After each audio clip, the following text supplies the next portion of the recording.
When someone bangs on your front door at 3 in the morning, you expect trouble. Police. Bad news. Maybe someone drunk at the wrong house. You do not expect your neighbor standing there barefoot in a thin robe, shaking so hard she can barely speak. That was the first thing that hit me when I opened the door and saw Brooke. The second was the fear in her eyes. Real fear. The kind that sits deep and sharp, like it has been growing for a long time and finally broke loose. Her dark hair was loose and messy around her face. Her eyes were wide, red at the edges, glassy like she had been crying or had not slept in days. She clutched her gray robe tight around her body, but it did nothing to stop the trembling. Not the cold kind, something worse. "Mason?" she whispered. Hearing my name on her lips sounded wrong somehow, like it did not belong to this moment. "Please." I heard footsteps in my house. Someone is in there. I can't go back alone. My brain lagged behind my body. I had just gotten off my night shift. 8 hours walking empty warehouse halls, checking doors, staring at security screens. According to my phone, it was 3:02 a.m. I had fallen half asleep on the couch when her pounding ripped me awake. Nothing good ever happens at 3 in the morning. That thought tasted like metal in my mouth. "Stay here," I said, surprised at how steady my voice sounded. "On the porch. Don't move." I left the door open and went straight to the kitchen drawer for my work flashlight, then to the hall closet for the old baseball bat my dad gave me when I was 12. The wood was smooth from years of use. It felt solid in my hands. When I turned back, Brooke was still standing under the yellow porch light, bare feet on cold wood, arms wrapped around herself. From across the street, she always looked put together. Sunglasses, fast steps, never lingering. Right now, she looked small, cornered. "You're sure you heard someone?" I asked. She nodded fast. "Upstairs, footsteps, then a door." "Okay," I said, tightening my grip on the bat. "Stay here. If you see anyone, call 911. Promise me." Quote. Her mouth opened, then closed. "No cops," she said, voice cracking. "Not yet, please, Mason." There was something old in her eyes when she said that, something heavy. But this was not the time to dig. "Fine," I said, "but you stay right here." I crossed the street. The neighborhood was dead quiet in that strange pre-dawn way. No cars, no people, just the hum of a distant highway and a few stubborn crickets. Her front door was cracked open. Just a thin slice of darkness. My skin crawled. I pushed it open with the bat. The hinge creaked loud in the silence. "Hello?" I called. "Anyone here?" No answer. Just the hum of a fridge and the slow tick of a wall clock. I clicked on the flashlight and moved through the living room. Everything looked normal, but the air felt wrong. Heavy. Like the house was holding its breath. I checked the kitchen. A chair pulled out. The back door lock was scratched, the wood splintered.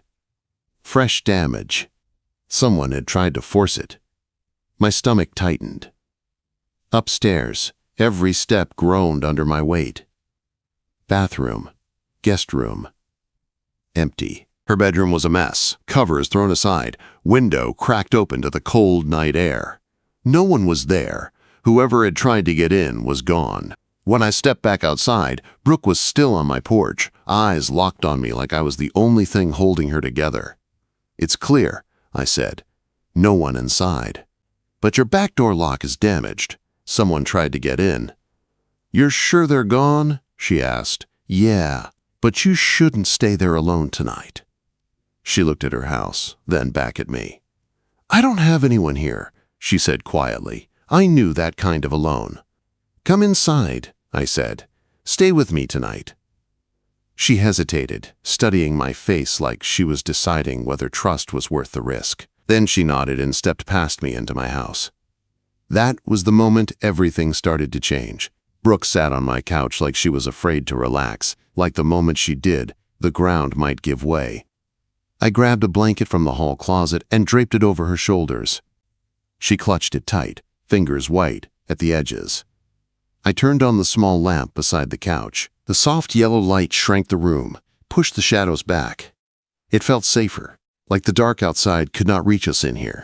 I made some tea, I said a few minutes later, handing her a chipped mug I almost never used. It's not great, but it's hot. She took it with both hands. Her fingers brushed mine, and I felt how cold her skin was. Thank you, she whispered. I'm sorry for dragging you into this. You didn't drag me, I said, sitting in the old armchair across from her. My bat leaned against the wall, the flashlight on the table between us like a silent guard. I live right across the street. This is part of the deal. She frowned slightly. What deal? Quote. You move into the neighborhood, I said. You get one free 3 a.m. panic visit. Rules are rules. Her lips twitched. It wasn't quite a smile, but it was close. You looked half dead when you opened the door, she said.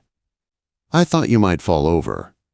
I almost did, I admitted. Night shift does that. Empty buildings all night. This wasn't that different. She took a small sip of tea. The clock on the wall crept toward 4.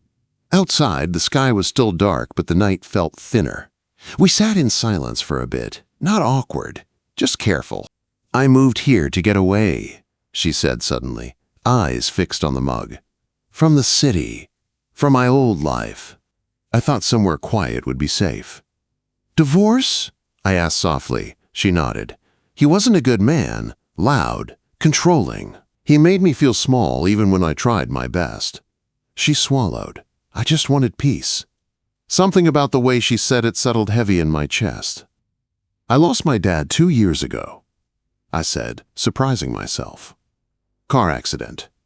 My mom moved away. I stayed. Took the night job. It keeps me busy. She looked at me then, really looked. That sounds lonely. Sometimes, I said. Steady and lonely feel the same after a while. She didn't argue with that. By the time dawn crept through the blinds, her shaking had eased. Not gone, but quieter. I should go back, she said. I can't hide here forever. I'm walking you over, I said. You don't have to. I know. Quote. The street looked softer in the early light, less like a place where shadows could hide. I checked her back door again, running my fingers over the broken wood. You need a new lock, I said. This one's done. She sighed. Of course. I can fix it, I said. Or at least make it harder to mess with. She hesitated, then nodded. Okay, thank you. Over the next few days, it became routine. After my shifts, I'd stop by her place. At first, it was just to check doors and windows.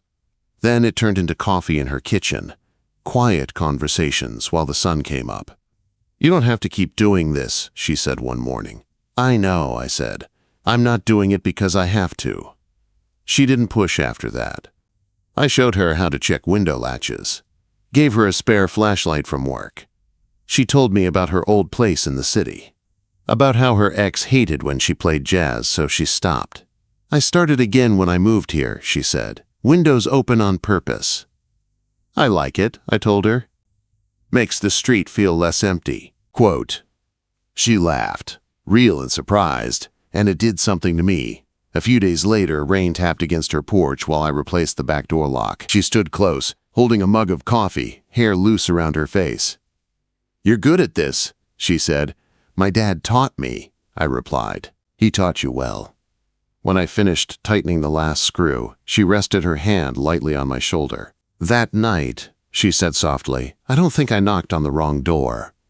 Her hand stayed there a moment too long. Before I could answer, a sound cut through the quiet. A car engine. Slow. Too slow.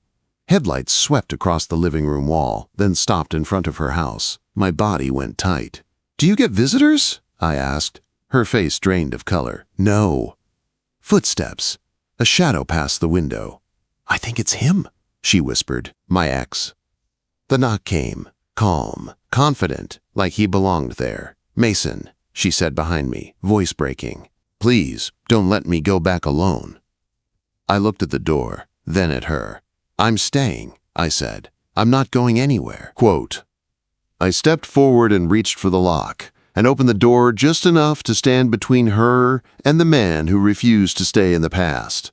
I opened the door only a few inches and stepped into the gap. my shoulder blocking the view inside. Cold night air rushed in. The man on the porch was taller than me, broad shoulders, dark jacket, the kind of posture that expected doors to open without question. "This is Brooke's place," he said, eyes flicking over me with irritation. "Who are you?" "I'm Mason," I said. "Her neighbor." He let out a short laugh. "Of course. Tell her to come out. We need to talk." "She doesn't want to see you," I said, keeping my voice level. His jaw tightened. "She tell you that?" "Yes." He stepped closer. I didn't move. The door stayed where it was, my hand firm on the edge. "This is personal," he said, fake patience dripping from his tone. "You don't know what you're getting between." "You drove here in the middle of the night," I said. "You showed up uninvited. That tells me enough." For a second, I thought he might push the door. Instead, he shoved his hands into his pockets. "You think you can protect her?" he asked. "She always plays the victim." Behind me, I heard a quiet breath. Brooke was close enough to hear every word. "She has a right to feel safe," I said. "You need to leave." His eyes went cold. "Move." "No." The silence stretched. Then he shook his head like I wasn't worth it and walked away. His car peeled off down the street, tires hissing on wet pavement. Only then did I realize my hands were shaking. When I turned, Brooke was standing a few feet away, eyes wet but steady. "He's gone," I said. She exhaled like she'd been holding her breath for years. Later, we sat in the living room, the house quiet and tired. "I'm sorry," she said. "You didn't sign up for this." "I opened the door," I said. "That was my choice." She looked at me, really looked. "You stood in the way," she said. "No one's done that for me before." "I care about you," I said before I could stop myself. The words hung between us. She crossed the room slowly and stood in front of me. "I don't remember how to do this," she said. "Trust someone." "We can go slow," I said. She leaned in and kissed me. Careful, warm, real. "I'm not going back alone," she whispered. "You never have to," I said. Weeks passed. She called a lawyer, added cameras, stronger locks. Her ex didn't come back. We built a rhythm. Coffee, dinners, late nights talking on the porch. One night she leaned into my shoulder and said, "What if you hadn't opened the door?" "I'd still be alone," I said. "So would I." She smiled and kissed me again.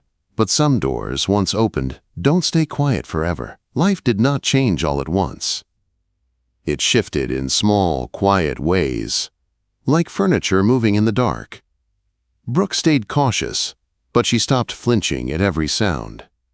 I stayed close, but I did not crowd her. We learned each other in pieces. Some nights we just sat on her porch, shoulders touching, listening to the streets settle. Other nights we talked until the sky lightened, about nothing and everything. She told me stories from before. I told her things I had never said out loud. One evening, weeks after her ex showed up, I came home from work to find her light on. It was late, almost 3. I checked my phone. No message. I crossed the street anyway. She opened the door before I knocked. "I couldn't sleep," she said. "I kept hearing things again." I didn't ask questions. I stepped inside. We sat on the couch, close, but not touching at first. The jazz played low. Her foot bounced against the floor. "He hasn't called," she said. "That should make me feel better. But part of me is still waiting." "I get that," I said. "Waiting can become a habit." She looked at me then, eyes tired. "Do you ever worry this is too much?" "Me. All of it." I thought about the quiet before her, the empty nights, the silence that felt safe but hollow. "No," I said. "I worry about going back to how it was before you knocked." Her throat worked. She leaned her head against my shoulder. This time, she stayed. That night she fell asleep on the couch, wrapped in my old blanket. I didn't move. I sat there until the sun came up, listening to her breathe, guarding a peace that felt fragile and precious. After that, she stayed over sometimes. Not every night, just enough to feel real. She left a toothbrush in my bathroom without saying anything. I noticed and didn't comment. One afternoon, while we were fixing a loose shelf together, she laughed suddenly. "What?" I asked. "I just realized something," she said. "You never asked why I chose this street, this house." "Does it matter?" I said. She smiled softly. I saw your place first. The light was on. I thought if I ever needed help, that house wouldn't be dark. The words hit me harder than I expected. Still, fear doesn't vanish just because something good shows up. It waits, quiet. A month later, it came back in a different form. I was at work when my phone buzzed. A message from Brooke. He emailed me. My chest tightened. What does he want? She replied a minute later. To meet. Says he just wants closure. I called her right away. You don't owe him anything, I said. I know, she said, but part of me wants to hear him say it, that he's done. Or he wants another way in, I said gently. She was quiet. I'm scared, she admitted. Not of him, of what happens after. If I stop being afraid, then I have to admit I'm free. You don't have to decide anything today, I said. Whatever you choose, you won't be alone. That night she came over again. She didn't say much. She just curled into my side and held on. I don't want to lose this, she whispered. You won't, I said, but we have to protect it. She nodded against my chest. The next morning she told him no. Blocked the email, took screenshots, saved everything. It felt like a line drawn. A few days later, we were on her porch when she said, people are going to talk. I know, I said. You're young, she said. They'll say I'm a mistake. I turned to her. Then they don't know you. She studied my face, searching for doubt. She didn't find it. That night, she reached for my hand first. And that's when I knew this wasn't just about saving her from fear. It was about choosing each other, even when the world looked sideways at us. But the past has a way of testing choices. And the test was coming sooner than we expected. The test came on an ordinary afternoon, the kind that tricks you into feeling safe. I was asleep on my couch after a long shift when my phone started buzzing nonstop. I knew something was wrong before I even unlocked it. Brooke's name filled the screen. I sat up fast and answered. Hey. He's here, she said. Her voice was calm, but too calm. Not at my house, at my work. My stomach dropped. What do you mean he's there? He just showed up, she said. Walked into the lobby like he belonged. Asked the front desk for me. Are you safe? I asked. Yes, she said. Security made him wait outside. But Mason, he smiled when he saw me, like he knew this would scare me. That did it. Every protective instinct in me snapped awake. I'm coming, I said, already pulling on my boots. You don't have to, she said quickly. I don't want you getting dragged into this again. I already am, I said, and I'm not letting you face him alone. By the time I got there, he was gone. Of course he was. People like him never stay long once they've made their point. Brooke was sitting in the break room, arms crossed tight, staring at nothing. When she saw me, her face cracked.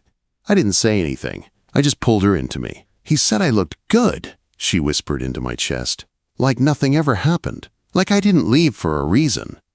You don't owe him a single word, I said. Not your time.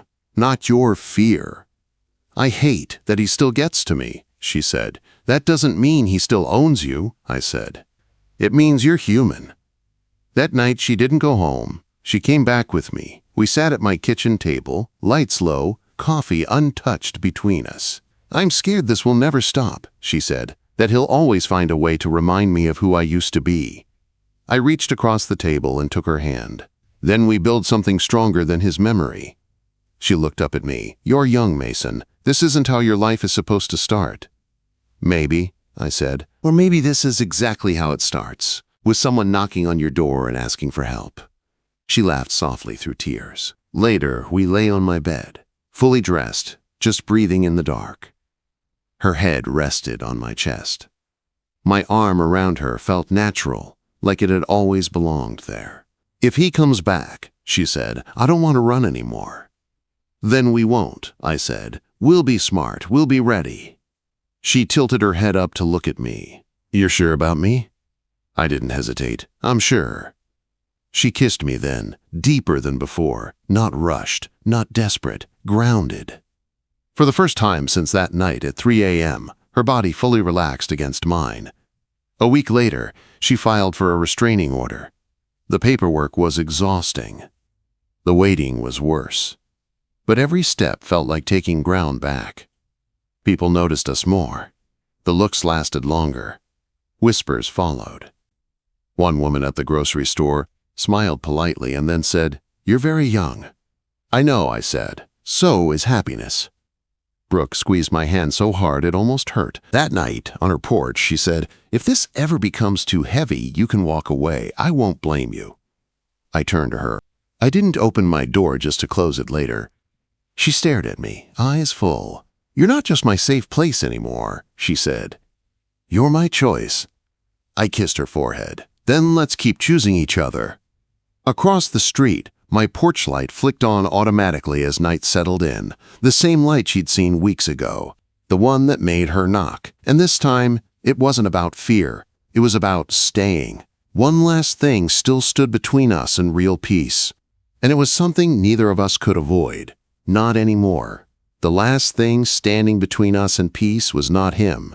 It was the fear of believing the danger was truly over. The restraining order came through on a quiet Tuesday afternoon. Brooke called me while I was halfway through making coffee, her voice shaking, but lighter this time. "It's official," she said. "He has to stay away." I closed my eyes and let out a breath I felt like I had been holding for weeks. "Good," I said. "That's really good."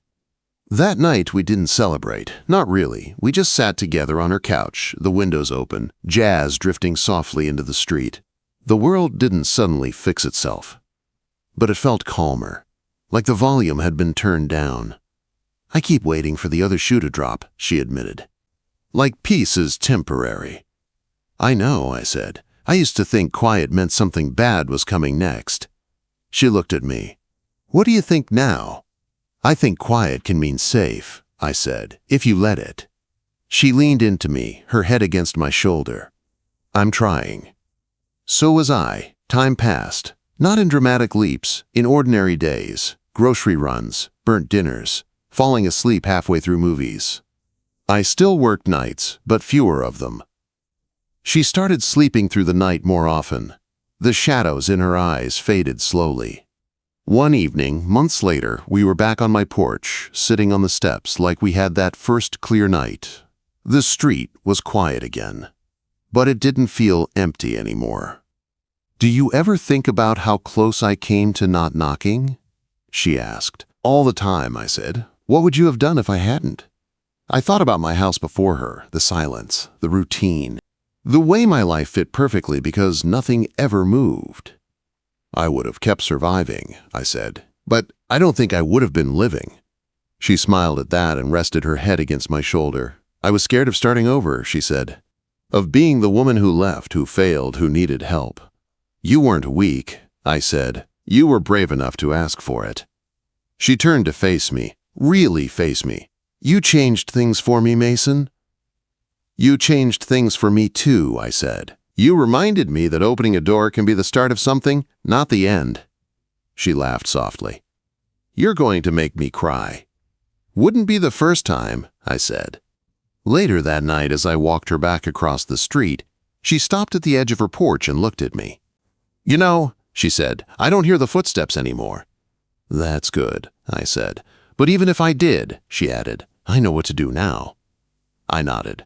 "So do I." Quote.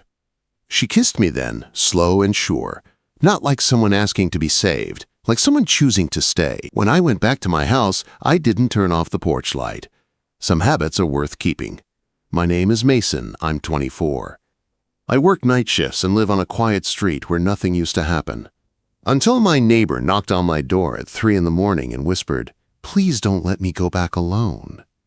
I opened the door, and I never closed it again.